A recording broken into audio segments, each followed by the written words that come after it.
Why should voters trust you rather than your opponent to deal with the race issues facing this country over the next 4 years? Vice President Biden, you go first. It's about equity and equality. It's about decency. It's about the Constitution. And we have never walked away from trying to require equity for everyone, equality for the whole of America. But we've never accomplished it. But we've never walked away from it like he has done. It is true. The reason I got in the race is when those people, close your eyes, remember what those people looked like coming out of the fields carrying torches, their veins bulging, just spewing anti-Semitic bile, and accompanied by the Ku Klux Klan. A young woman got killed. And they asked the president what he thought. He said there were very fine people on both sides. No president's ever said anything like that. It is whose now, 2 minutes, sir. Second point I'd make to you is that when Floyd was killed, when Mr. Floyd was killed, there was a peaceful protest in front of the White House. What did he do? He came out of his bunker, had the military use tear gas on him so he could walk across to a church and hold up a Bible. And then what happened after that? The bishop of that very church said that it was a disgrace. The general who was with him said all he ever wants to do is divide people, not unite people at all.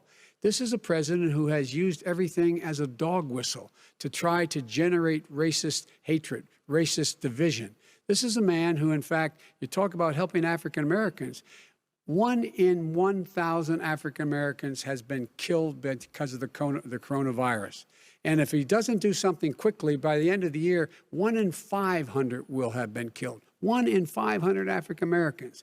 This man is a savior of African Americans. This man cares at all. This man's done virtually nothing. Look, the fact is that you have to look at what he talks about. You have to look at what he did. And what he did has been disastrous for the African American community.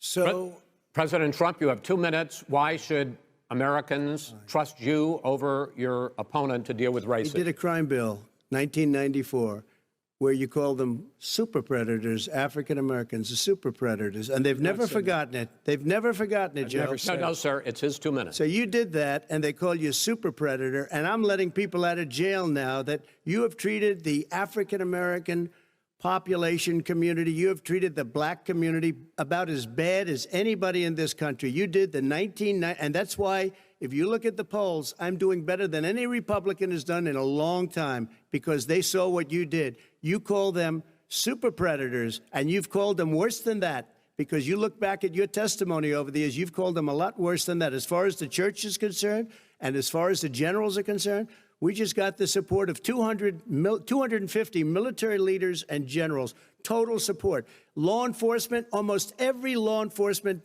group in the United States. I have Florida, I have Texas, I have Ohio, I have Portland. The sheriff just came out today and he said, I support President Trump. I don't think you have any law enforcement. You can't even say the word law enforcement, because if you say those words, you're going to lose all of your radical left supporters. And why aren't you saying those words, Joe? Why don't you say the words law enforcement? Because you know what? If they called us in Portland, we would put out that fire in a half an hour, but they won't do it because they're run by radical left Democrats. If you look at Chicago, if you look at any place you want to look, Seattle, they heard we were coming in the following day and they put up their hands and we got back Seattle. Minneapolis, we got it back, Joe, because we believe in law and order, but you don't. The top 10 cities and just about the top 40 cities are run by Democrats and in many cases radical left. And they've got you wrapped around their finger, Joe, to a point where you don't want to say anything about law and order. And I'll tell you what, the people of this country want and demand law and order, and you're afraid to even say it.